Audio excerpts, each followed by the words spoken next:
What's going on, heroes? Welcome back to Players Guild. I am, of course, your Guildmaster Scott Seven, and I am joined by the immortal Zaba. How are you doing, sir?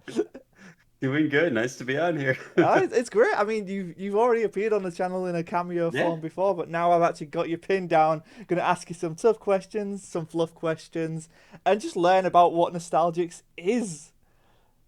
sounds good to me. I I'm ready know. for it. I'm Let's do really it. excited. I mean, a lot of people are interested in the game. It's been very successful already, so that's a good thing for you, I'm sure. Yeah, Um, definitely helps. but yeah, for those who might not know about Nostalgix, let's give us a quick overview. Who are you, and what is Nostalgix? So I'm Hunter Angel or Zaba, whatever you want to call me. I get called Zaba all the time online, so I might as well change my name to that. But Nostalgix is the card game that me and a team of artists have created after working in the custom card, I guess, field for several years. We kind of hit our creative limit in that, and we've just done everything that I think is feasible in that realm. And we thought, we need a new sandbox. We need something that we can just throw all of our ideas at and get some new creative endeavors and challenges. And Nostalgics, over 2 years, ended up being that thing. And now we have a full base set, 185 cards, and it's fully playable. People are playing it on Tabletop Simulator. We had a Patreon for samples. Like, we've got packs that I can physically open, which is really fun. Ooh, look I at mean, I that. already That's opened this one tantalizing. on a video today, but yeah, this is just like a prototype pack, so it's fully ready. A lot of people launch card games on Kickstarter and are like, "Hey, we have an idea, help us get there." And I'm just like, "Hey, I'm already there. You guys want it?" So there's Nostalgics.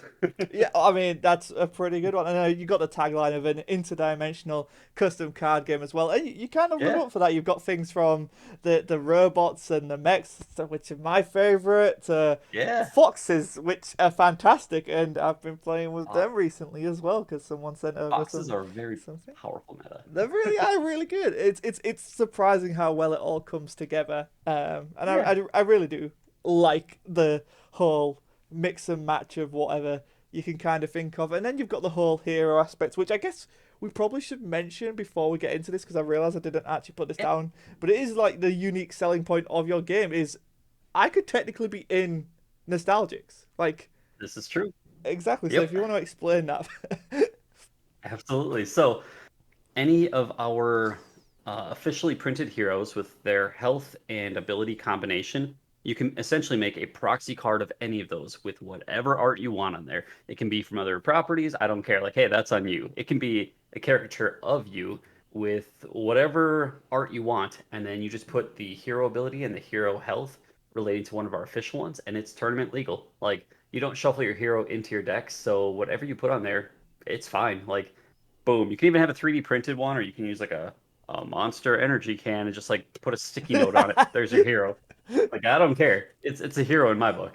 Well, see, I love that. I think that allows people because you see it all the time, right? Like Yu-Gi-Oh and stuff. People bring their field centers, I think they're called in Yu-Gi-Oh, Yeah. and like Mhm. people have their own custom ones, and so to actually be able to be part of the game and not just an outside thing, like have a Yep. mechanical uses to it. That's something really cool and creative, and I think that's really cool to have as part of your game. And Yeah. I remember vaguely. I mean, I don't know if this is still a plan, but you have a plan in place to maybe print custom ones down the Yes. line. Yeah. Yep. Just got my printer fixed. I had to turn into an electrical engineer and replace like a UV laser What? converter box inside of it. So that was fun. But now it's all up and running. I've got two other printers and like a third one over there that does inkjet stuff. So we are fully ready in-house to keep doing the thing we've been doing with custom cards for years, but this time make Nostalgix cards for all of you and ship them through our merch arena shop, which should be launching in a couple weeks here. Ah, well, that's wicked. See, I can't wait. I'm just gonna Yeah. be like, well, I want this version of me and this Hmm. version of me. And oh, look, Different I'm dressed up, holographics too. Heck yeah. dressed up as a giant robot. What the heck? Look, oh no. Do Um, it. You can work with all of our artists too. Any of the ones we've got on there, they all take independent commissions. So like, do whatever you want. That's gonna be wicked. So hopefully people check that out. And of course, Yeah. just before we get into the meat and bones of this, where can people find Nostalgics? I know it's linked in the link tree below, but give people a shout of where people can find you. Sure. So the link tree is definitely the best because we always put the coolest ones on there. But nostalgixtcg.com. That's Nostalgix TCG.com. Otherwise, on Instagram at NostalgixTCG or discord.gg/NostalgixTCG. All those Oh, things. look at that. Kickstarter will follow a similar one too. Yeah, right. I mean, I'm Yeah. sure people will find the Kickstarter.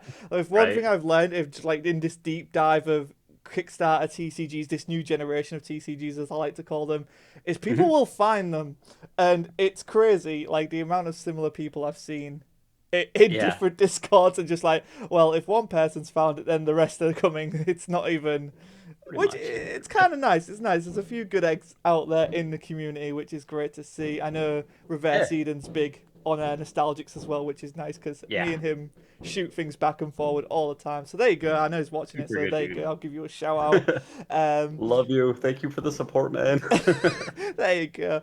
So let's talk about Kickstarter and Patreon because you kind of just hit it big on Patreon, which came out of not nowhere, but the numbers were very surprising. Put it that way. Like Yeah.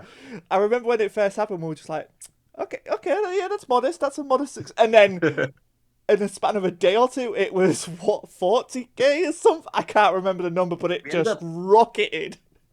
Yeah, we ended up publicly at 72, but behind the scenes before Patreon's fees, we actually broke 80K in support. Oh, what the heck? That's So crazy. 80K, and then they took like, 8% or whatever for Patreon plus processing fees for credit cards and stuff and Mm. PayPal. But yeah, about like just over 70 is what Wh- we ended up getting. So Which is madness. That's like yeah, literal it's madness. very Um, cool. oh yeah, I'm very excited for you guys, but like in just an outsider looking in, it's like that number is just crazy. Especially Yeah, when you compare it to other things. Like some games launch on Patreon for less than that. That's like yeah. it. We've seen Kickstarters that are at like, less than 20. We kind of go, oh, wow. Like, where are we going next on our actual Kickstarter That, here? and I guess that leads me to my first major question: is so with the success of Patreon, why then go to Kickstarter? Yeah, so the I guess we should back up a second. The printers we're using for cards, Mhm. we've got three of them, not including myself with like my stuff, but we have a massive printer in China that's making like sample cards. And we have our main production printer, which is based in the US and Europe. And then we have like a prototype printer, which can do smaller batches. These two really don't do smaller batches that well or that quickly. My third printer is like the one that made the Nasei promo for our last playtesting event. This has Ooh. like diagonal hollow, which is really hard to see with a ring light. Let's see if I can get this. Yeah, you Oh kind of see yeah, that there you cross go, fit. there you go. So that's pretty cool. They can do special requests like this. Our sample printer does like full arts like this and has a shimmer across the entire card. So Mm. very different than the spot hollow on our promo cards. Mm. And our main production printer does spot hollow as well. Like I had to map out which parts of the cards I want hollow and non-hollow. But the sample one in China that we used for Patreon samples, they can't do that. So it's not feasible to use them for a full production batch and have it look like a modern TCG. Like you don't just put out these full rainbow cards and be like, "This is our game." Like you want everything to look, Pokemon, Digimon, Yu-Gi-Oh level of good. Mm. And yeah, so that's why we have to go to Kickstarter eventually, is because getting a company that is well established, has the the bandwidth to print our game, is like a very narrow set of company names. And the one in the US that we're working with has worked with some very, very large TCGs. They've got everything they need to make this possible, but they also have minimums. And the minimum's going to be, a fairly substantial amount, more than we raised on Patreon. So I don't even have the funds today to fully print the game to the capacity that I need it to be to even hit their minimum. Yeah, I think that's a fairly solid answer. I mean, I Yeah. expected it to be something along those lines. I mean, Mhm. like dealing with the backgrounds and knowing what things do actually require, it's kind of a pain, especially with the American printers. I know Jasco run into a lot of issues with them with printing My Hero, so um, All fair. Yeah. which is like that was the whole thing. And My Hero's a huge IP, let alone this upstart game. Hmm. So And yeah, I I, think, I can get behind that. So, but I mean, it's still a great success to yeah. have that Patreon, and it's Mhm. not just going to go completely away. I know it's going dark for a little bit during the Kickstarter period, but Yep. can you talk to the plans of Patreon post Kickstarter? Yeah, absolutely. So post Kickstarter, like basically we've frozen this month so nobody gets charged on December 1st. And then January 1st will be our first charge. Like we're gonna have a December Patreon that ends in January, and then you're charged at that point. And what it's going to turn into is kind of like a secret layer vibe. So we'll have dedicated promos on there that are exclusive to Patreon. We'll also have merch that's exclusive to Patreon, and maybe even some that's like a first look but isn't exclusive. And we're going to pair all that into similar tiers, not the same price by any means, but we're looking at like maybe 5 promos per month if we can get to it. And that could feature like full arts. I mean, this Nase was kind of like the first true full art in my opinion. It's got like a different icon up here. We're calling Legendary Rare, which is like event or Patreon exclusive. And we want to do Okay. more with extended arts, maybe even reach out to new artists and have them do completely new takes on our existing fighters. So it'll be a lot of like unique arts and unique takes on cards, but not necessarily new characters on the Patreon side. But a really good way to build your collection and kind of see more of the world of Nostaram.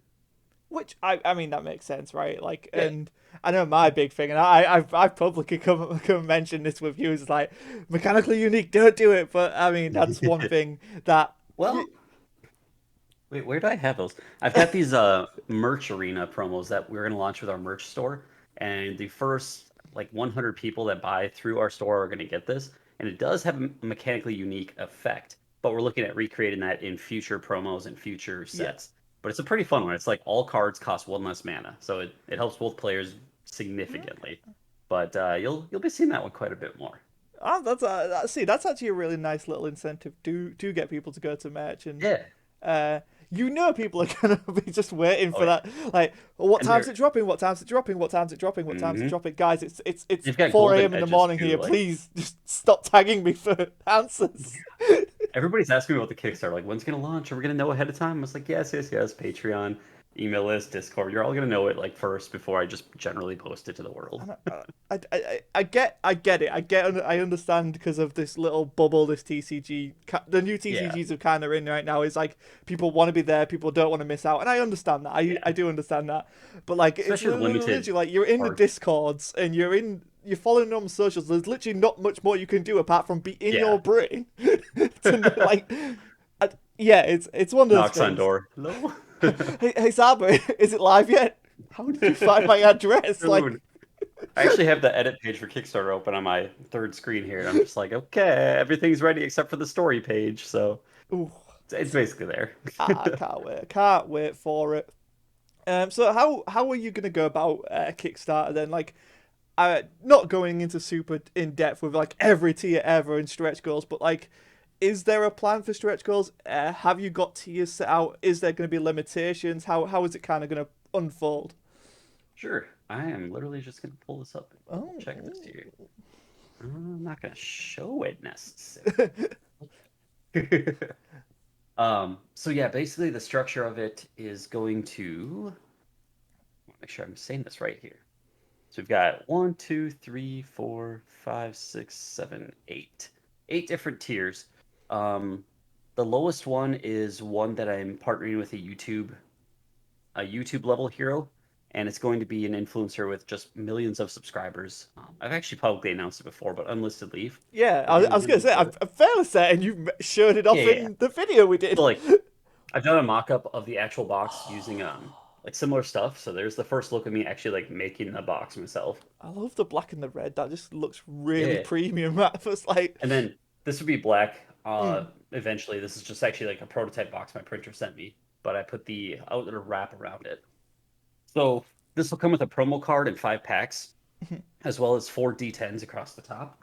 And then that's going to be our lowest level, and it'll also be an add-on for higher levels too. I kind of split the inventory of that.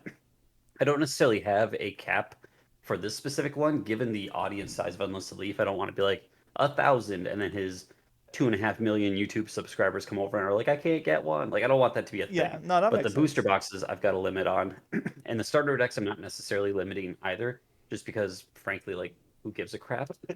I Like mean, right, the booster starter boxes, decks, they're there to get people into the game. I yeah, think some people miss that point when it comes to Kickstarters. Is it's like yeah. it's great and collectible, but you hmm need people to play your game. Yeah, the booster boxes is where everybody's opinionated. We need this many boxes or it's not collectible. I'm like, fine. So I stress about that for like a literal week. Let it affect my mood. dug into like all the other TCGs and found out roughly what their print runs were and some other drama with that. So I've got that number actually nailed down and fairly stable.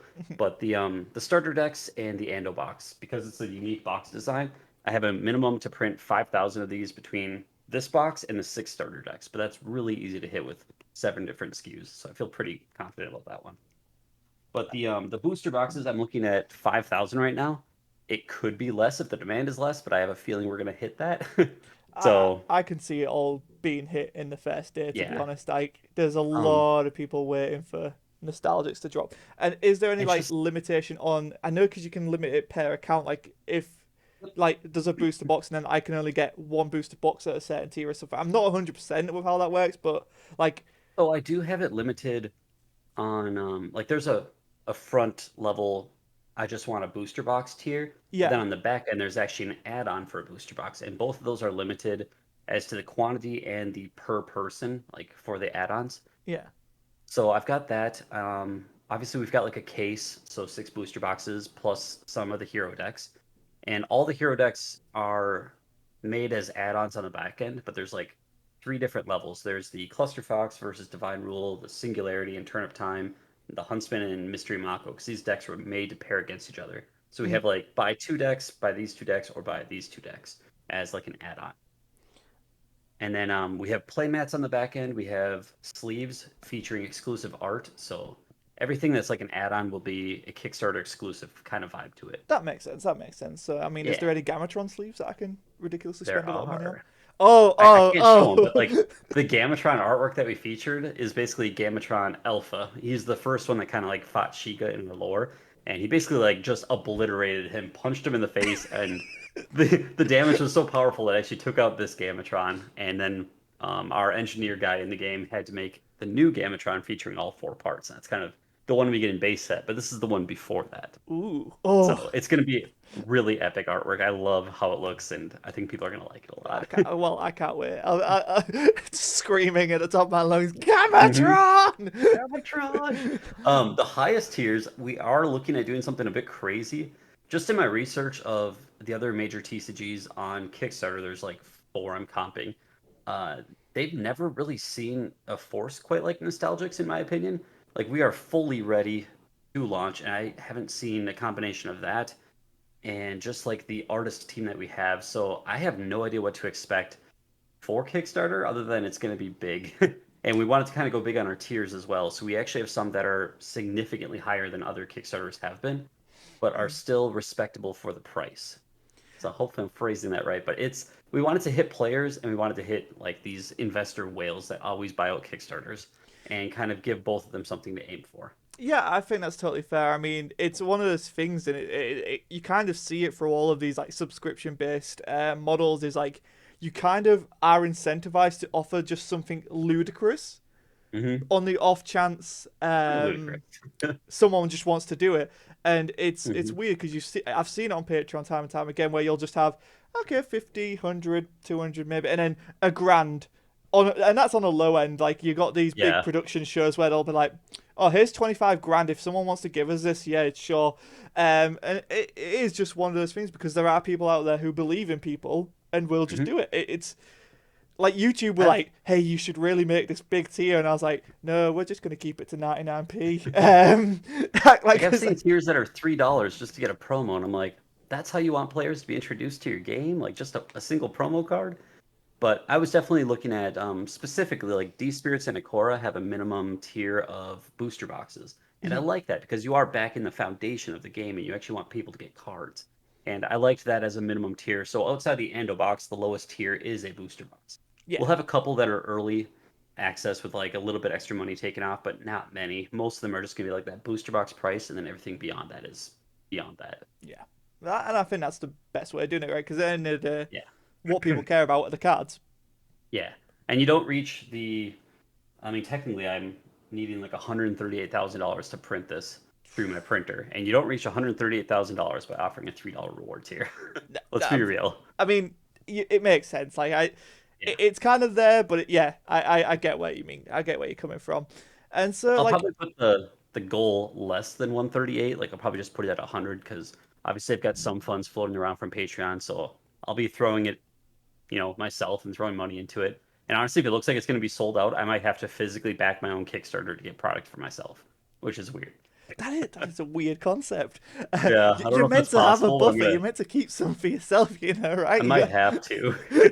Um, but yeah. So, and then any plans for stretch goals? Obviously, I don't want you to reveal them because that's kind of the Yeah. point of stretch goals is to quick. We need to get to this goal. But So yeah. stretch goals, we technically have three Kickstarter exclusive arts planned. Mhm. Whether we just like include those, on the onset and say here they all are, or maybe it's at a certain level that we start adding these to every pledge, and like every pledge gets that promo card if we hit this number. That Mhm. could be a thing. We also literally just this morning, I was going to open it on stream, but I wanted to make sure it was good. Got my prototype Ah, sample of the little turnip plush. that's so cute. The eyes are amazing. He's like, oh my gosh, look at this Just thing. big eyes. Oh my god. He's really squishy too. Like I love this guy. But I just got the prototype for this, and it was like 300 some dollars to get the proto. But the final copies of this would obviously be much more reasonable. So that could be something we aim at too. Is like, here's a stretch goal. If we hit this, then I can officially like order these plushes and put them on the shop for everybody, or make it an add-on through Kickstarter. Yeah, But because stuff like that, I definitely want to think about there. And then t-shirts would be another cool thing. I've got capability to make them myself, but I've also worked with outside companies that make custom shirts. So more of a merch side and maybe more exclusive arts and yeah, kind of no, aim I at mean that that's a direction. really good way of going about it. Especially like, I know some people are obsessed with backer numbers. So if you had like a T-shirt and you could print a backer number on it or something, I'd Yeah, just I throw think in that'd be cool. random crap and we'll see what sticks. I mean, no, this is definitely a Yeah, thought out Kickstarter. No, that'd but be yeah, really like cool. so that's fair. I think that's a pretty good way of approaching Kickstarter. It seems like you've got all your bases covered at least in It makes some me think a little elements. bit there. Pardon? So you mentioned backer number. There Yeah. is something I've done in the past that's serialized, like making a metal card, and we could serialize it through the Kickstarter amount and then give people their serial number as their backer number. Well, that'd be kind of interesting. So Yeah, another so option. There you go. there you go, guys. Food Let, for let, thought. let us know in the comments below. Come on, get those ideas flowing. There's still time. And Heck on yeah. the train of early access prototypes, Kickstarter, can Mhm. you explain what Day Zero is for everyone out there? Yeah. Yeah, so day zero is my personal rebellion against using the Kickstarter K on freaking everything. I don't like it. It's weird, it's gimmicky. Kickstarter's a great platform, but to me, I just hate seeing the K on something like that. Come on. So I just thought, what's better than first edition? Like zeros before one, so day zero. There we go. Yeah, That's my solution to and that'll it. be on any card from Kickstarter or before, right? Like, and then Yep. after that, it's not going to be around again. Yeah, after this, it'll be the first edition print and then the like second print, unlimited, whatever you want to call that. Okay, Um, and then like future sets, we wouldn't have a day zero yeah, necessarily. that makes Like I sense. think this would be only for base set. Yeah, yeah, that makes But sense. yeah. But like, you won't see Mhm. a booster box dragon post Kickstarter with Day Zero on it. Basically, No, like no, that, no, that's not going to happen. definitely Um, not. and yeah, just I guess that to wrap up this little Kickstarter bit, long and short term visions for the game. So short term, we launch. Everybody gets cards in 2022. We've initially said like Q1, but based on the timing of a Kickstarter, and this is something I should touch on too. So we noticed that Kickstarter pays out 14 days after the conclusion of Mhm. it, which, given the proximity to end of year, is a little bit worrying. We just kind of went, oh crap, then we would have literally between like Christmas and New Year's to send our printers a check for like $150,000. What are the chances A, our bank doesn't process longer than that time, and B, they actually get it in time?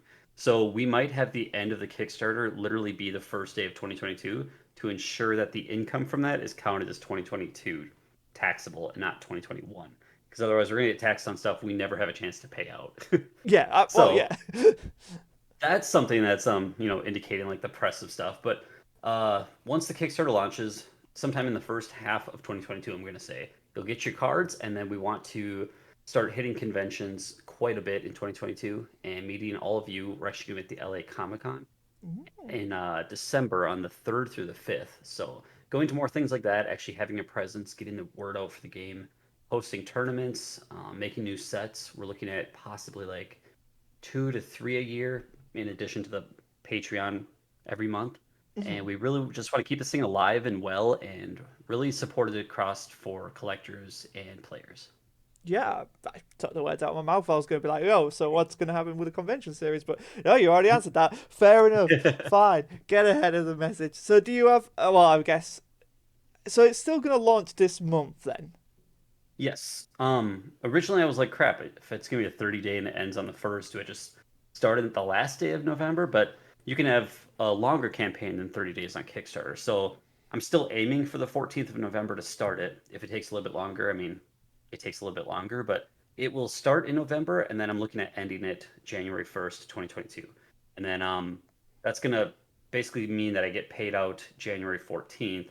That's when we can make the payment to the printers, and then from there to whatever the time range is to get the foil stock in, that's what time they have to prepare. They print it, and then we ship it. So we're still like quarter one is very possible. First half is like 100% possible Well, that's great. for full Bar payment. any more Yeah, pandemics or world-ending right, events, that like right. Godzilla I mean, attack not included, right? yeah, we could still ship even if another pandemic hit. We just like the supply chain would really only affect the first half of that, which I think 8 weeks is like a maximum in my head that foil takes to arrive. So Oh, we'll so see it's if that's not. right, but that's what I'm hearing. Oh, well, that's all right then. That's all right.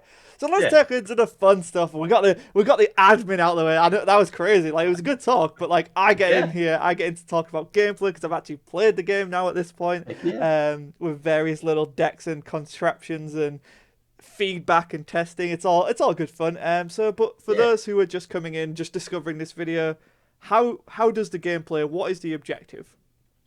Objective of the game is to either take out your opponent's hero or defeat 10 of their fighters. And then by defeating a fighter, you collect a prize counter or a shard, a key spark. And then once you collect all 10, you win the game. Yeah, So it's opponents typically have 40 health, but in future sets, we might drop the hero health and make their ability more powerful to kind of balance that. Just another gear to tinker with. Yeah, I think you have kind of like you are finding that especially now with people testing like Hmm. the effect versus the amount of health you're reducing is Yeah. there's some stuff there, so like if you I do like it. start with say 30 and then you could have Hmm. that more interesting effect added in there. I Yeah, think I think there's a lot of room for it to grow with that. And if you could absolutely. liken it to any other game, because there are a lot of different mechanics in there. We've mentioned the field. You've got Hmm. your fighters. You've got your equipment. There's a lot of things going on there. Like what? How Yeah. would you describe it if someone just coming in completely unfamiliar? So I definitely looked at the card games I enjoy playing and my favorite elements from them. So obviously it has a feel similar to Hearthstone in its fighters being limited to seven, and some of the ways it handles tokens and just randomization. There's a lot of things Hearthstone does that you can't do in a physical card game, Mm, like play a random spell from the entire library of a game. Like that's impossible with a standard TCG, unless you just got thousands of cards sitting on the side and you shuffle them or something. But we try to get the fun of Hearthstone. We tried to get the prize counters from Pokemon, but I think six is way too few, especially when you're like dunking cards that cost three prize counters. That's just too fast of a game. We also took out the deck searching from Pokemon to kind of speed that up. I was at 2019 Pokemon Worlds, and the top decks were searching their decks so often. I was like, this is hard to watch, guys. Like, take all that out, just make it draw focused and a little bit of luck. So we took that element from Pokemon, and then the trap cards from Yu-Gi-Oh! I absolutely loved. So we rebranded that concept as a surprise card, and then made all of our surprise cards cost the same mana, so you could just pay three, put your card face down, and when the effect's ready, then you can flip it to make it active. And the thing we took from Magic was their equipment and their kind of like planeswalker or commander aspect. We liked how the equipment worked, and similar to Hearthstone, you can equip a weapon to your hero.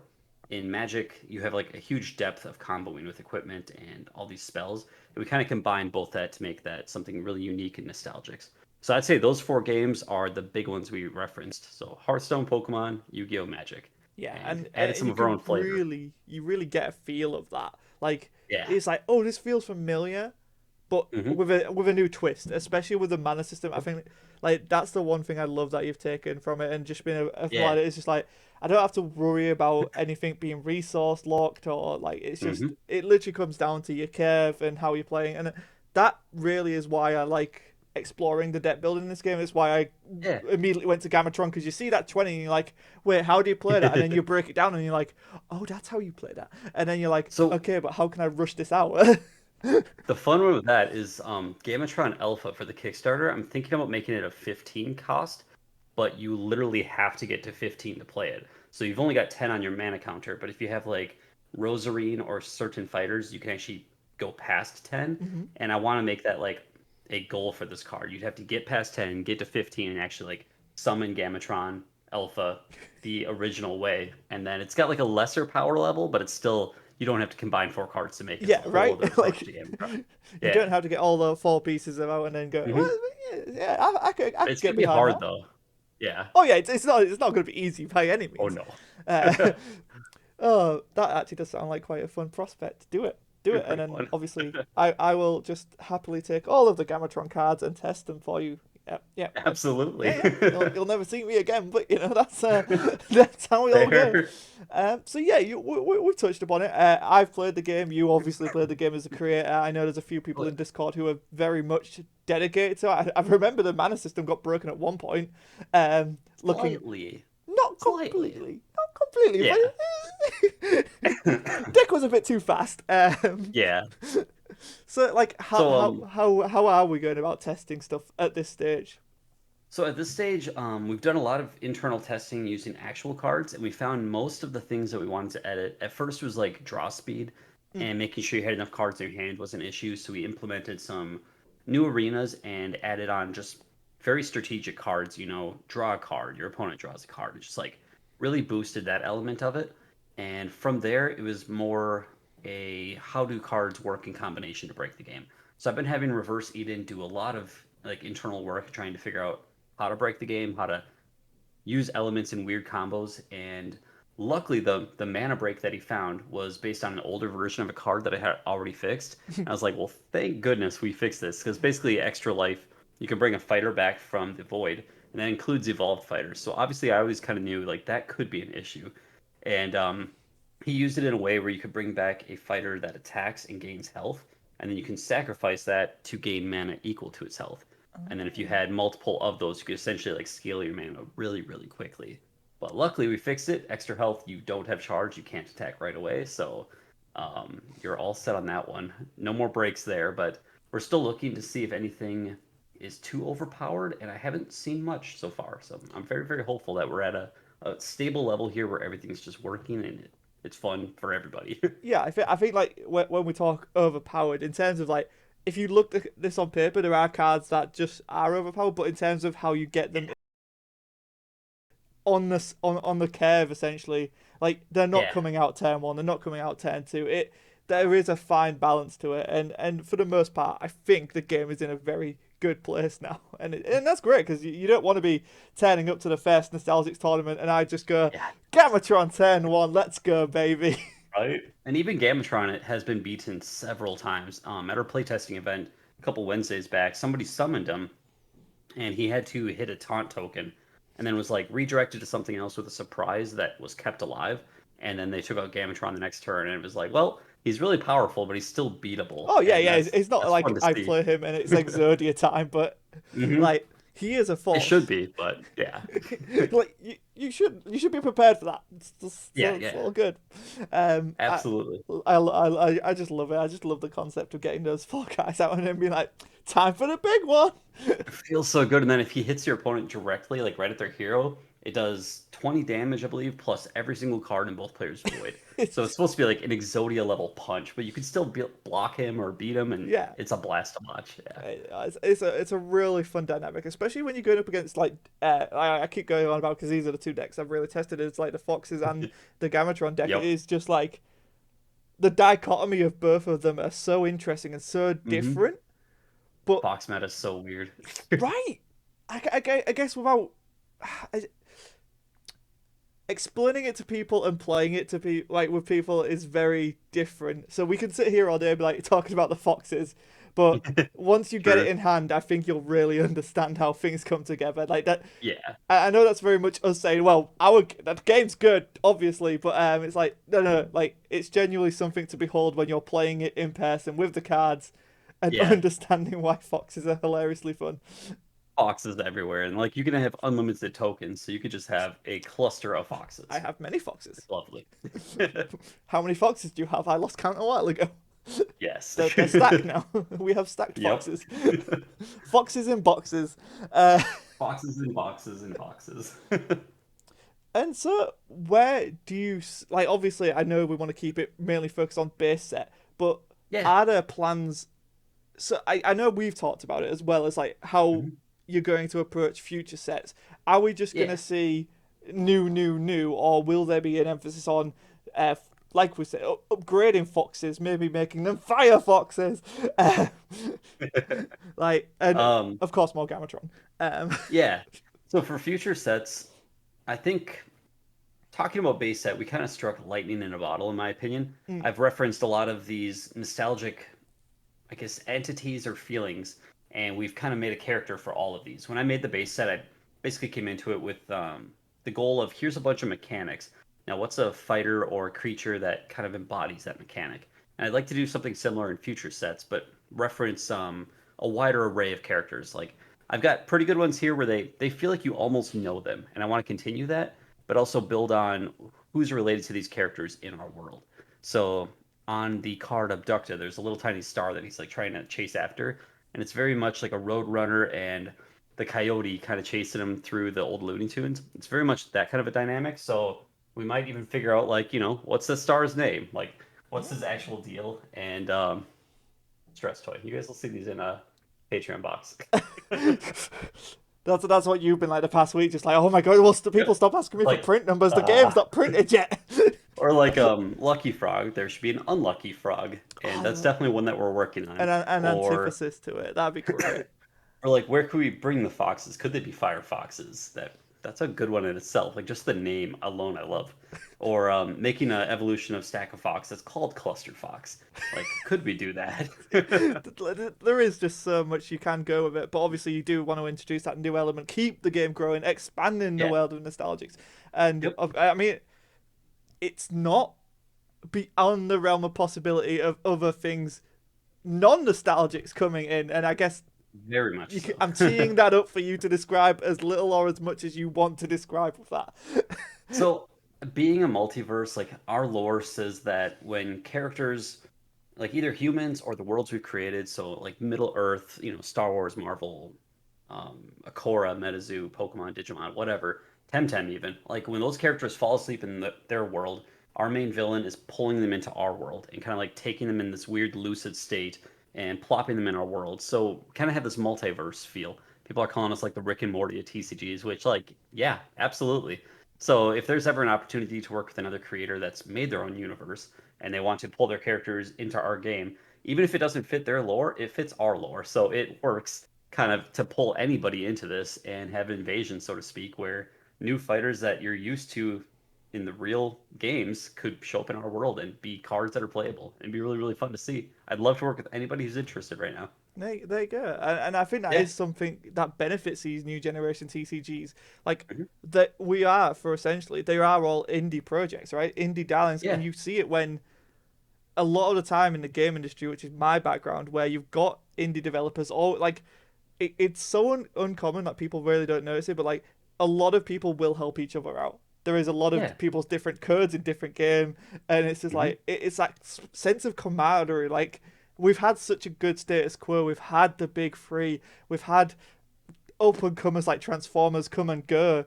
Like, Yeah. and it's like, I mean, why can't they? Because and you're not restricted by IP, right? You earn your mhm. IP. It's now's the chance to do something that the big three Yeah. could never and would never do. To me, it's like, was Tekken more exciting before they introduced like an outside character? Was Soul Calibur more exciting before they introduced Link in Soul Calibur 2? Like, is Smash Bros. More exciting if it was just Mario characters? Same with Mario Kart. Like, these things are more fun when more players come to the stage. And Ready Player One isn't Ready Player One with all these crossovers. It just, I love that idea of mixing worlds together and seeing how they interact. And I wanted to make a card game that does that because nobody else has. Yeah, and that is the true fantasy, right? That is the true Yeah, fantasy because we've all sat there and gone, "What if Goku fought Superman?" exactly. There's two death battles that say it's Superman that wins, but what if, No, no, it's Goku. I will fight. Have you seen Dragon Ball? He literally just gets up after everything and still wins. Uh, but yeah, Mewtwo and Vegeta, there we go. Deflect. Yeah, right. Come on, Superman. What are you doing? You got shot. You got shot once and died. So get over it. It's true. It's true. Goku and Doomsday. There's a good one. Let's work with that. Yeah. See, flipping the scripts. I Yeah. like it. Uh, But there needs to be something like that, and there kind of isn't most other creative genres. So I don't know why it hasn't been done in this one yet, and I'm glad to be the first one to be like, hey, let's try this. Let's actually do it. So and it's not I'm at the interested. cost, right? It's not at the cost of Nostalgix. Nostalgix in and No, of itself is fine, but yeah, it has the opportunity to expand beyond itself and become more than yeah, the sum of its parts. And I think that is a noble endeavor. And I think, like me just speculating here, if hmm Nostalgix does as well as we think it will, and based on hmm every bit of data we have, like it is going to be something, then you might see brands wanting to incorporate into that. And yep, then as soon as that happens, it's just dominoes falling. yeah. And obviously, we have to prove ourselves. There's a value to being like, hey, we're a card game starting out. Work with us. Let's see how it goes. Versus, hey, we're a card game that just broke the world record on Kickstarter for TCGs. You want to work with us? Yes. Like, there's a value to having that, and I respect that. So we're kind of just waiting and seeing right now. Yeah, I think that possibility is what can excite a lot of people outside of the realm of just Nostalgix in and of itself. Mhm, Let's get into some more organized play type things. With the release of Kickstarter, mhm. and so between first edition and Kickstarter, is there any plans for organized play, or is it going to be a more of a post first edition type deal? So we did host a playtesting event a couple weeks ago with like actual paper copies. Mm, I've got some decks behind this fun sign right there, where it's like the actual sample cards, but in structure decks. And I guess the number of structure decks I made, or like base sets I made for sample cards was 75. And I expected that to like fill Patreon for 2 months and give me enough to play with after the fact. Nope. They took that it's gone out the 75 window. as like a challenge, and now people are going to own most of, if not all of the sample cards ever created, which is pretty fun. But playtesting would have to be on actual like card, like thick computer paper card stock, but Mm, like unbacked cards just put into sleeves and then played with in that regard. So we could still have playtesting events at conventions between like now and June 2022. We could still have tournaments even with people just like printing cards from something that we would put out publicly. Just be like, hey, print your own cards, bring them in, let's playtest and have a tournament even before the official cards are out. So I'm definitely open to doing stuff like that. Yeah. yeah, no, and that's wicked. hmm And then obviously when the cards are out, that's when the gloves come off and we can start building a road to the intergalactic world championship. I don't Yep. know, whatever And we we also want have to the get. tabletop simulator. We could do tournaments around there too. Yeah, really good Yeah. point, guy. You can already go and check it out on Simulator, which you should do if you haven't already, and you earn it. Why Cool. not? You're watching an Yeah. interview and you're this far in, you're probably going to go and want to play it. Uh, Yeah. You can play right now. Go ahead. and then with regards to the organized play and balance, hmm what is the policy on ban lists, erratas? Are you going to be rotating, or is it just going to be a unlimited card pool? See what sticks. If there's a problem, we address it at that point. There's a problem with the card. At this point, frankly, in base set, I'd be surprised because we've gone over these for like 2 years now, but you never know. I mean, things sneak through. In future sets, obviously working quicker, there might be stuff that sneaks through. People call that errata. And we're looking at not necessarily like overriding what's on the card with rules, but maybe limiting cards in a deck, possibly banning some if somebody finds a strategy that we just completely overlook in development. So like we would make use of that. We'd have a section on the website or Discord or both where it says like here's the current list for this tournament season. And that'd be like a living list that updates on a fairly regular basis as things are discovered. But we definitely want to make it fair. So if something's broken, we want to fix it, and we're not just going to let it sit out there and flounder a bunch. Yeah, no, and I think that's something again. These new generation TCGs just have that close of a connection to creators that they can just go, guys, this is a real problem. Honestly, like Yeah. there have been times in other TCGs where it's well, we've got to wait 3 months before we can do this. We need the data from tournaments. It's like no, but we're telling you it's a problem. Like Yeah. it's going to be a problem. It's quite clearly a problem. And it's like hmm 3 months later, it's like okay, we're banning this card. It's like great, you've done it, but it took Eventually. 3 months for that to happen. And then as far as like set rotation, we are way too early now to think Mm. about that. But if we get to a point where we've got too many sets where it's difficult for us internally to playtest and devise these strategies while making a new set, like say we've got 2, 3 years of sets in our belt, and we're going, how the heck do we playtest this and make sure there's nothing broken? Then we start, thinking, should we limit this and maybe do like a year or two of sets? But I definitely don't want to be the Yu-Gi-Oh in a Yu-Gi-Oh case where essentially you're working on cards nowadays that can still play with Legend of Blue Eyes cards. Like that's why Yu-Gi-Oh is a freaking novel on every single card is because they have to account for every possibility that's ever happened. That's just ridiculous from a game design standpoint. I don't know how they've gotten this far doing that, but gosh dang, I appreciate them and like you guys are geniuses for making it this far because I couldn't handle that mentally. Exactly. And while it is Yeah. great because it's like, oh well, every card potentially is useful. It it Hmm. is it is a nightmare. It's literally a It's a nightmare of nightmare. Like if lines you did of that with Magic the dialogue. Gathering, you can make a Turing machine with Magic the Gathering cards. Like you can physically calculate pi with Magic cards in a play state. That's ridiculous. Nobody wants 20 years of cards working together. It is an insurmountable point. Like because you will get to that point if Magic goes for another 20 years. Yeah. Like it needs to have that rotation. Because you Yeah. can't just be like, look, here's 40 years of Magic cards. Try and make Yeah. something new. Have fun.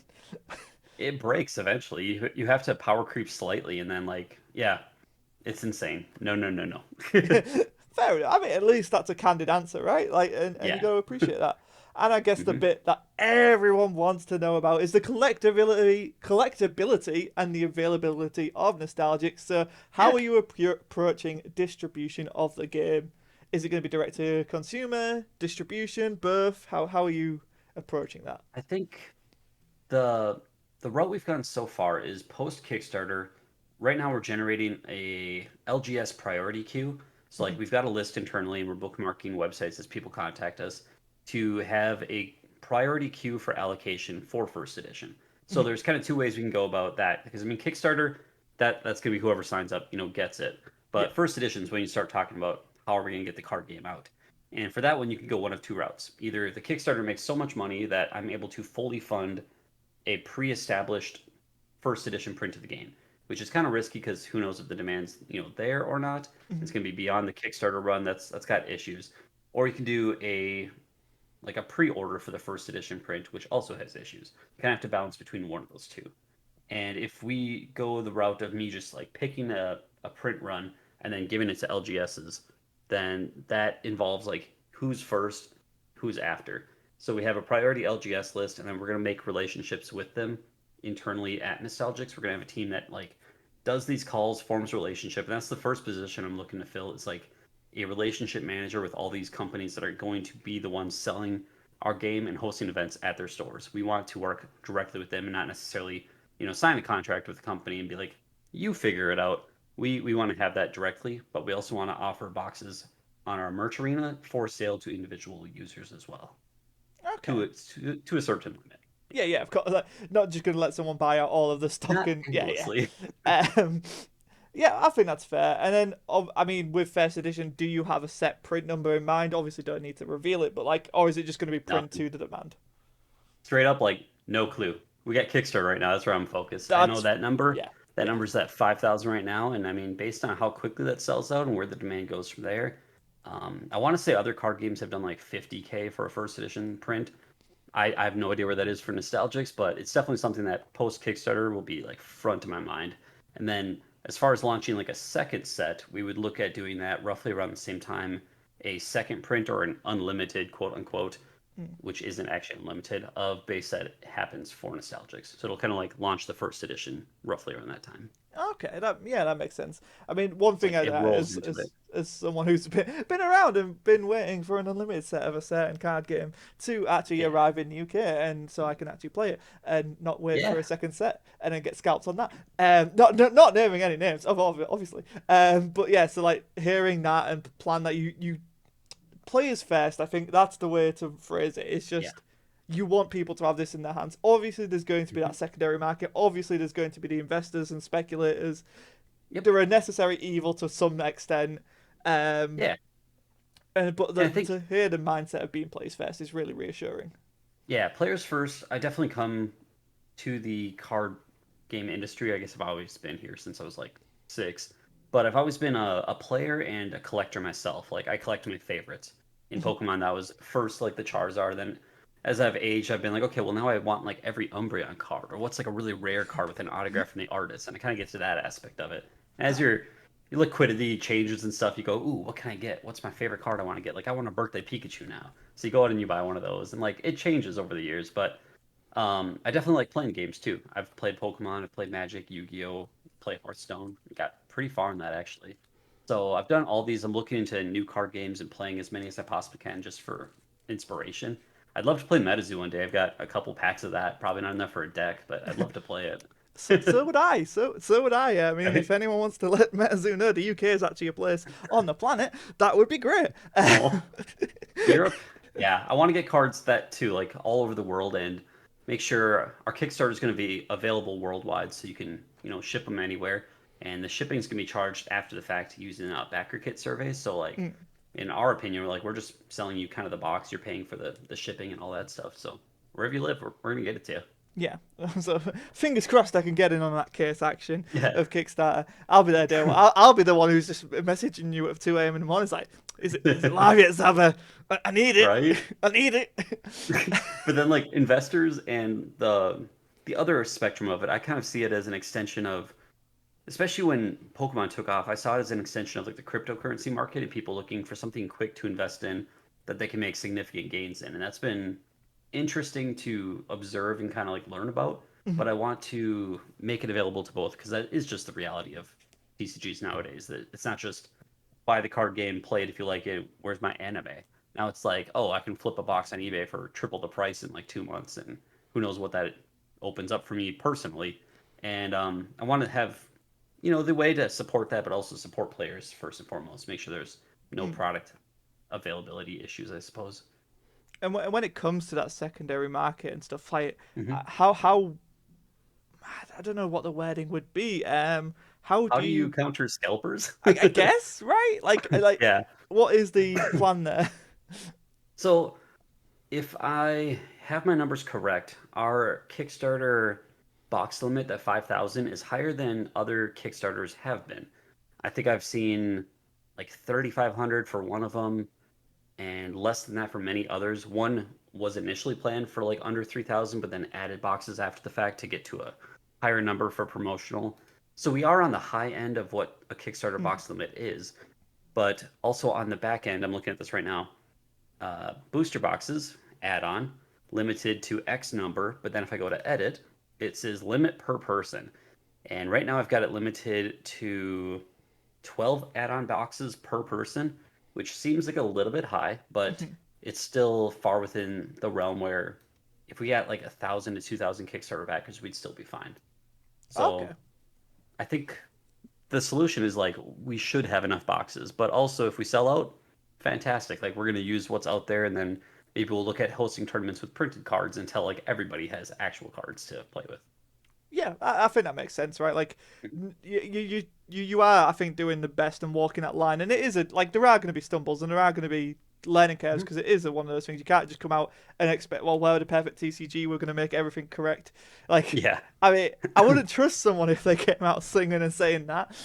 you gotta learn how the stuff works, and like I mean, it's changing every day. Just look at like MetaZoo to AKORA to D Spirits to Polywog, and those are like the ones I'm looking at, and then to Nostalgix. Everybody's kind of done this differently and learned things throughout the process, and it's Mm, I mean, we're lucky enough to come at the end here and kind of learn from what they've done and do things slightly differently and maybe even better in aspects. But everybody's got to learn it their own way.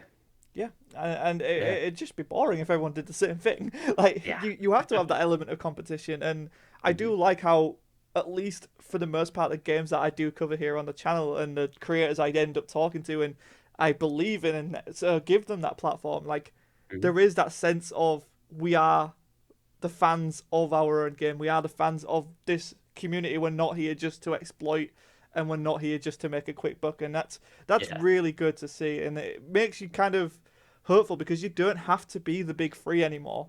That Hmm. model has long since subsided, but people still have that mindset of, oh, if you're not the big three, you're not succeeding. But it's like, look at Hmm. Digimon, look at Cardfight, look at There Dragon you go. Ball. Like, Hmm. everything can succeed in its own niche, and they're big IPs. So you take something smaller scale that's indie, Hmm. like you're not on that level. You're not having a like an office in London and an office in Japan and having 20 people in each running different divisions and running video Yeah. games out. Like you're not at that level, and that's Hmm. okay. And coming I down think, from that, like you don't have that much overhead to worry about. yeah, if I can just support myself and my son with this, that's like the main goal. Because Mm, obviously I've got another business, and I'm even looking at shutting down that one or pausing that to focus entirely on Nostalgix. Right now I'm kind of like split. It was 50-50, and now it's more like 90% Nostalgix, 10% that. But with Black Friday coming up, I just want to kind of moonlight that one, mm, focus on this, see how this goes, and then if it can support me going forward, I'm obviously very, very much into that. And exactly. making sets with regular frequency and working with artists more and expanding that pool, like nostalgia is the future for me. So yeah, Yeah, and that's my goal. I really respect that. I think that's really great. And Hmm. with collectability and availability, obviously we get promos and exclusivity stuff. Hmm. Like, what's your policy on that? Like, if I know we've mentioned mechanically unique cards and how Hmm. we could see those effects again, but that card would never be reprinted again, which I think is a fair compromise. Yeah, I still wouldn't like mechanically unique cards behind promos and stuff, but that's me coming yeah. from card games where it's badly affected everybody involved. Oh, Um, Dragon Ball. I'll say oof. yeah. Bad I know that I don't like it. And yeah, so it's So, like, what is your kind of reprint policy if there is one? so for that kind of stuff, at least right now on Patreon, the outreach I've had for that is reaching out to artists to make like full arts Mm, of existing base set cards, which would be the same effects, just with a new art. yeah, Or I've reached out to artists that maybe look more like Magic the Gathering artists, where it's that hyper realism. I've been like, okay, well, which fighter from base set do you want to take and remake in your style? So right now it's all like base set cards, but looking different, looking full art, looking better kind of a thing, or different. But mechanically unique, I haven't ran into it yet. The first one I might is like the Christmas promo. So anybody that was a patron for October, I paused it in November, but I'm still looking at sending out a Christmas card to everybody that was a Patreon, just like for free. And that could have mechanically unique abilities, but it would be like game breaking. yeah, And if it is something like the Merch Arena one where it's, reduce all card costs by one, like that's a very powerful effect as an arena. We like to use arenas to kind of change the game in crazy ways. And that's like our experimental zone for new concepts and things that we could introduce globally at some point. mm, But we would take something like that and re-release it down the road as like another promo with a similar vibe but like different art entirely. So if it yeah, is mechanically unique, it's not like card unique. We'll keep that in the pool of we want to make that again, and if there's a need for that effect to come back, like we're definitely gonna make more of them. No yeah. problems there. But the art's the collectible part of it for Yeah, me. I think that's the way to go about it. Is just like, Hmm. here's these cards that exist. Here's a really pretty version of it. If you want to spend money on that, go nuts. But for the people who just care about playing, Hmm. until you start releasing Gamatron promos, Yeah. and then Scott's going to spend a lot of money that he shouldn't spend. Um, Gamatron's cool to see it in another style. Like I really like the Gamatrons we have, but yeah, we'll see. Maybe there's other mechs that are combinable from parts. Oh, we'll find out. We'll Hmm. have to see. I mean, like the idea of like the Metal Gear style, like Hmm. the Metal Gear artist doing some things for Yeah. the Gamatron line would be very Hmm. interesting. Like that We that definitely that like would be fantastic. so Gamatron to me was definitely that Exodia vibe, but it was Mm, also based on like Destiny board where you had to collect all the different letters to finish it. mhm. And just gameplay wise, if there's other card game mechanics where, cards combined to form something huge, like that's something we would look at and maybe make another fighter like Gamatron. So Yeah, let's do it. yeah. Let's do it. Let's We want make to all make of new them. memories in those fields. And is there any plans for a reverse list? As I've written down, Reverse reserve. list. No, Reserve I did it list. the wrong way around. Last interview, it was reserve list, and then I said reverse list. This time I've got it the other way So around. a reserve list as in how would you define that for your definitions? The we never print this card again thing. This is one Oh, that the collectors asked me to ask, and I. fair. So like I mean, I don't really have anything like that right now. Would there ever be like certain arts I would never reprint? Probably. Like the Golden Frog in base set. I don't, see myself making another version of that golden frog with the same art ever again. There could be some other golden frog down the line, but it wouldn't be like the golden lucky frog with that art that's in the base set. Mm. So right now it's just like day zero is kind of our reserve list. That whole icon is the only time we're going to be using that. Yeah. But by the card, nothing that comes to mind like right now. We could, potentially say we hit a 10-year anniversary, like Pokemon Celebrations hit their 25th and they reprinted cards with like a new look and a new icon. That's Yeah. something we're gonna, be open to. Or say down the road, like 5 years in, we have artists extend the entire base set so that every card is extended like this. Maybe we re-release base set with fully extended arts.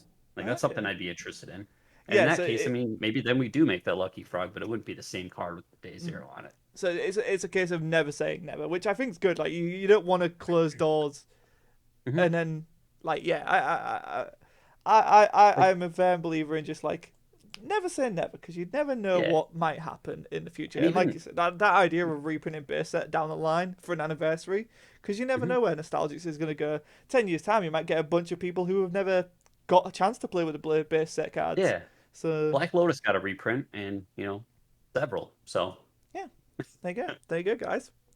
We're saying that Gamatron is the Black Lotus of Nostalgix. I shouldn't say that because that's just going to drive the price up, and I actually want them. there you go. Stop it, Scott. You're doomed. I Good keep luck. doing myself by being like, I really want the robot, and then everyone's Hmm. like, oh well, we want the robot too. It's like, no, that's not Well, how that's it ten works. thousand dollars now. Stop it, stop it. Gamatron is worthless, and you should just give it Yeah, to me. Gamatron's like at least 10 cents. Yeah, So yeah, right, yeah. you know, got a buyer over here. Oh yeah. I will take them off your hand. I will do you the favor of taking them off your hands. It's fine. Oh no. So any plans for grading? Mhm. DSG, I'm really a fan of them, and at first I kind of like I didn't know about them, so I wrote them off. I was like, oh, I've always had Beckett and CGC in my head. But then I went to Collecticon and I talked to the founder of DSG, and I really like him and I like his values, especially you scan the like QR code on it, and it shows, here's the front of your card, here's the back of it, all four corners. Here's what we graded your card on, and like where the issue was. And that's something that I don't see other card graders doing to that degree. And they also have an artist page at the bottom, which was huge for me. I love supporting the artists and like putting them front and center as much as I possibly can. So putting them on the grading page with like a bio and where to find them online was huge. So Oh, they that's a are for really good sure idea. one of our graders. I sent them a sample kit. Mhm. Um, Beckett, I sent them a sample kit as well. They were a little harder to work with and get in touch with, but they have the full 185 base set sample cards, Mhm. full art fronts and stuff. And then CGC, I just sent them a kit as well. So those are the three right now. I'm not talking to PSA because when you have to wait 400 days for a card to be graded, like that's not a good player experience, and I'm just not okay with that. So no, Yeah, extra Q. no. Maybe I'll talk to you then. Yeah, I mean that's totally fair, right? Like I mean I don't want to have to pay what £150 whatever Yeah, it is now just to get like a card. I mean I don't grade cards personally, but like it's a no, I bit mean silly. It's a bit silly. it's an extension of your business model and your company. If somebody's like expecting your experience to be this tight, contained thing, and then they have to wait a year to grade a card, like that's ridiculous. Nah, No, hire yeah, people. 100% agree. Hmm. And then I guess we've talked about it a little bit. With obviously the Kickstarter, it's going to go around the world. Hmm. The major downfall I see with a lot of these new generation TCGs is they're just predominantly America focused. And I know you have expressed interest in around the world, but like, what is the plan for getting more UK stuff, more Europe Hmm. stuff, more Australian stuff? I know Australia are quite big on TCGs actually. Like, Yeah. yeah. Um, So I guess first and foremost, we have artists all over the world, so we kind of start talking internationally from that aspect. We've got Edwin down in Venezuela, we've got Petey in Australia, Vim's over in Spain. I mean, we've even got like Barb down in Brazil, and even like further south than that, we've got artists literally like all over the place. And we want to support the locations where these people are natively. And Unlisted Leaf being Australian, like we don't want to not have product in Australia. That's just weird. yeah, right. So I guess it kind of starts for us at the convention level. What conventions are in these places?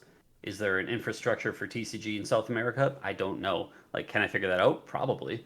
I know there is in Europe. I know there is in Australia, and there's conventions there that people can go to and experience these things. The U.S. is definitely, whether for good or bad, like the mecca of these things to start with, because a lot of them did start over here. Japan's kind of got its own ecosystem, and frankly, I'm not even sure how to get into Japan. Yeah, Like, I don't know what I'm Japan's gonna like, do with that. if you're there, you're there. If not, have fun.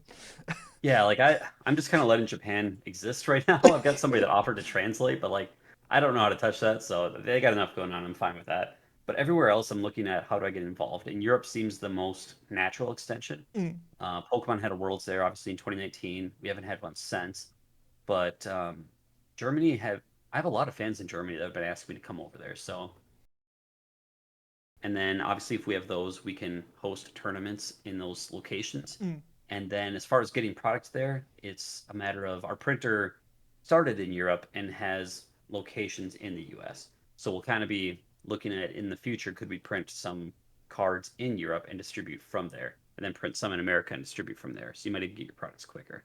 Yeah, I think that's Mhm. fair, and I know that we here at Players Guild will help with any of that if and however we can, because the Yeah. point is we want people to be playing the games we cover. Hmm. Otherwise, why are people watching the like?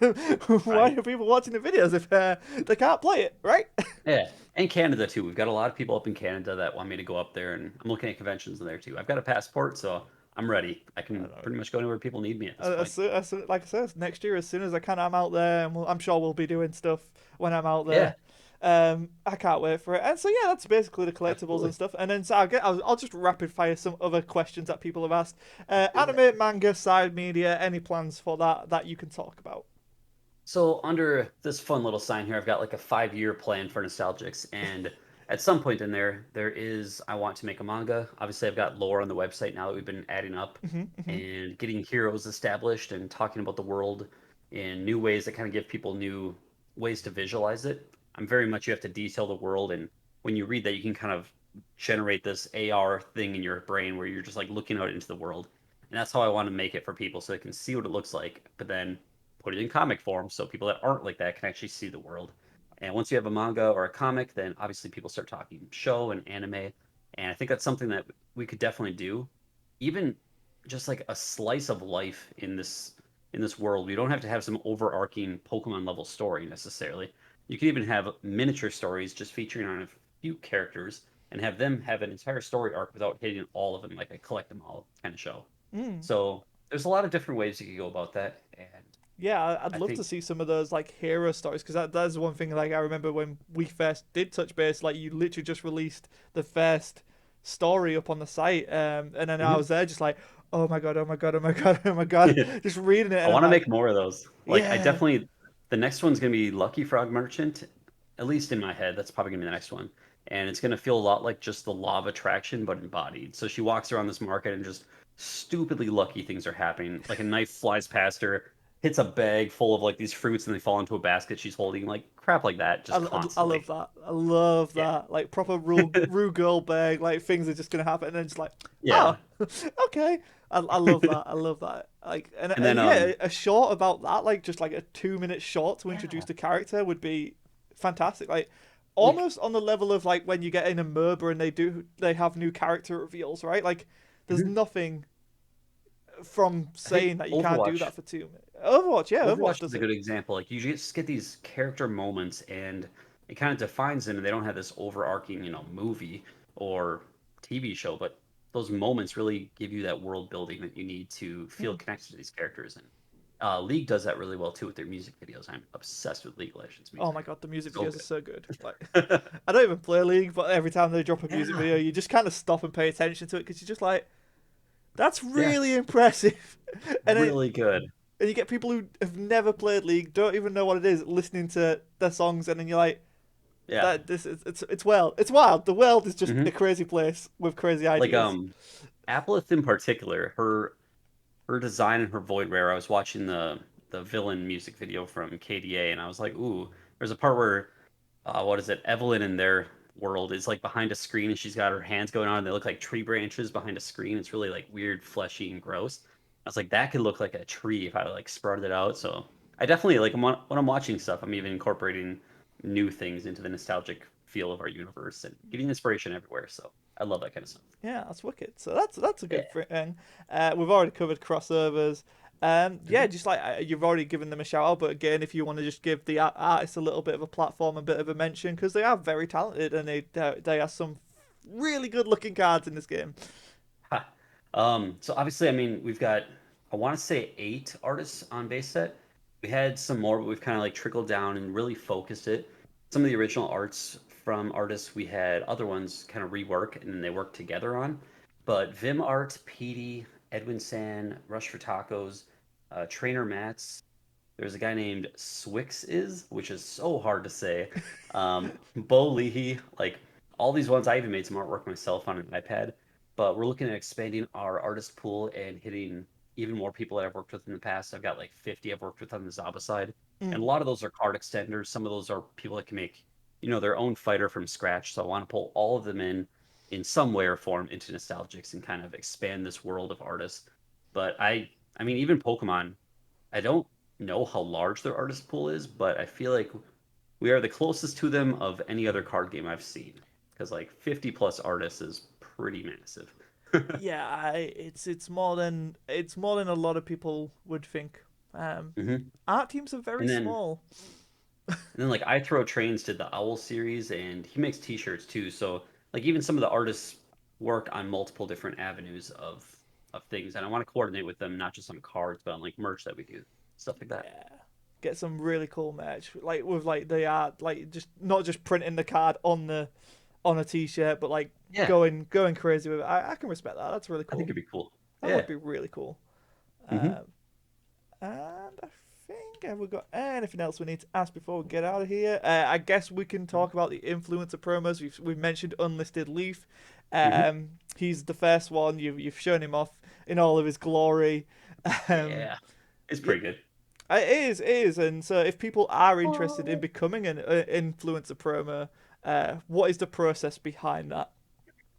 So we've actually preliminarily made artwork for people we would love to get as influencer promos. We made one for Mr. Beast and Lindsay Sterling, and to me, Oh, their Lindsay audience Sterling is is a queen. it's Love her really good. She's music. actually the favorite in their game, which would just be amazing if she ever signs on and like wants us to do it. But we thought the best way with those higher level ones, like their communities are into gaming. Mr. Beast worked with Magic the Gathering a while ago to do like a promotion with Arena, and then Lindsay Sterling's obviously done music for like Zelda and like Pokemon, and just done her own fan music for that. Personally, I'm a huge fan of both of them, and I think they are heroes in their own right. But these influencer level people have to have an audience that can essentially sell their product. Because if we make this box, I can't get anybody else on the Kickstarter one right now. It's just too close to the timeline. But if I make another one of these for, say, another influencer on YouTube, they have to be able to have their audience buy 5,000 plus of these. Yeah. So that kind of gives you a scale for what the audience should be for somebody like this. Mhm. And if you can't reach that amount, literally make your own card, print it through us, and start your own community and sell it that way. Like we're willing to work with other influencers beyond that like crazy 100,000 plus 50,000 plus range. But at that point, it's going to be make your own art. We'll print them in house. We'll get you cards, and then you can use them as a giveaway or even sell them yourself. Yeah. And Mhm. we'll look forward to Scotter's Gamatron. That's going to happen at some point.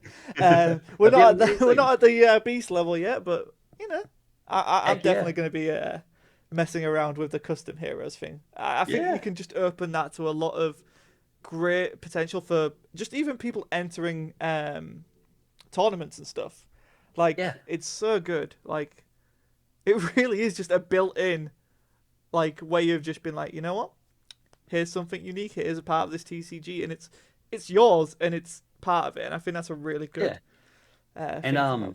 like I started from custom cards, so I obviously want to support that as well. I've seen people making like a moth woman for MetaZoo, and I think that's kind of hilarious and just awesome. But if people have these ideas and they make these cards, I don't want to be like, "Hey, don't do that. You can't touch it or anything." I want to be like, "Okay, you've done this. If it's amazing, talk to me. Let's actually think about incorporating that into like a future set." And I want to work with Hmm. people that can make, custom cards and custom artwork that's at that level and use that as like a recruiting tactics, so to speak, for those artists. No, that's actually a really genuine idea, and then you know it's people who are in that world, invested in that world, and being able to come forth. And I think that's a Mhm, really organic way of growing your team and building mhm. Nostalgix. I think that's actually a really smart idea. Yeah, Um, if you're devoting all that time to doing this, you've clearly got an invested interest. So like, let's get you on. yeah, yeah. No, that's so true. And then I Mhm. have this question, and I'm not 100% sure if it's a joke or what it's actually about, but I'll just read it verbatim. With All the right. plan for booster box dragons destroyed, he I know mentioned where that this is there going. would be other ones also destroyed. Has that been determined what those would be? So I So, something to do with a card being banned. I'm not. I really don't yep. understand what this is. I must have missed it. So we had a chase in the September Patreon, and I said I would put 5 booster box dragons in the sample size of cards that we were sending out to people that month. And that made people kind of go, "Ooh, there's a very limited number of these." Whereas, like for me, the sample cards I've done 75x base set, so every card has the same rarity, in my opinion. Like there are 75 of these void rare Dr. Corvuses, but there's also 75 of this, you know, common card as well, like a Ah, right. I'm slingshot with you. card. There's 75 of those. So people thought, well, since Booster Box Dragon was a chase, it kind of feels weird if it's got the same quantities as everything else. And I was like, I guess. Like, I'm not going to be burning Lucky Frogs. I want to do something special with those samples, but maybe I could like manually reduce the number of these in the world at any one time. And then I thought about that and I was like, how cool would it be to just have a stream where I burn all these Booster Box Dragon Void Rares that are going for $1,000 on my Discord and just be like, come watch your sample cards gain value live as I like throw them into a bonfire all wholesomely. Okay, okay, sure. Yeah, I mean, I yeah. mean, like nobody else has just taken these extremely valuable cards and just been like, there, now there's only 99 of them and 98 and 20. I, I mean, yeah. That's what people want. So people are like, okay, if you're burning the booster box Dragon Void rares, how many others are you going to reduce the, pool of?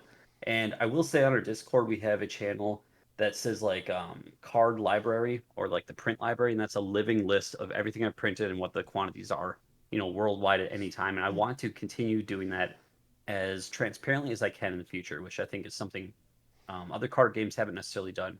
Just be like, there are only 50 of these in the world, or there's only like 4 of these in the world, Yeah, or here's our Kickstarter print size, and here's all the breakdowns of that. yeah. But I think I keeping don't, track of print runs is really important. It's something that we're yeah, seeing more of, and it's something more people are aware of, and it's I don't see it as a bad thing because knowing how much of a card there is, it's kind of nice. It's kind of nice knowing that my Kuzu, there's only so many of them out in the world. mhm. Like, To a degree, if Pokemon starts telling you that there's 14 million of Charizard VMAX, you're not going to give a crap. yeah, But at some point, it's like you kind of lose the return and the value of doing that. But any modern TCG, we're not big enough for that to really matter at this point, I think. exactly, yeah. But I don't want to confirm I'm denying or like I'm burning any other void rares because the Patreon went so well. I just want to make sure I have enough cards to actually Yeah, be able to right. do that, Like, don't burn the things that you need to give out, right? Like, right? yeah, that's fair. But if we That's get fair. if we get to the end there and I've just got like oodles of void rares, maybe I'll reduce ones down to like the same number as Booster Box Dragon, whether that's 25 in the world or 30 or something, but it wouldn't be like the 75 it's currently at. It Yeah, would definitely be a lower amount for these extremely rare cards. that's Make fair. it fun for people to chase them. That's fair. I mean, if Gamatron wants to get sent to me, I'm not going to complain. I know it's not a void rare yet, Right? People but want the burnt cards now too. It's like, stop it. what? No, no. It's one of one. It got burnt. There's a line. Like, I know. Yeah. what are Yep. you going to do with a burnt card? Can you sign it? I Right? Put it on eBay. Burnt card uh, live on stream. never stop being crazy, please, card game community. That's Yeah. probably the best thing I've heard all day. Someone Hmm. offering for the burn card. It's It's literally kind of cool. destroyed people.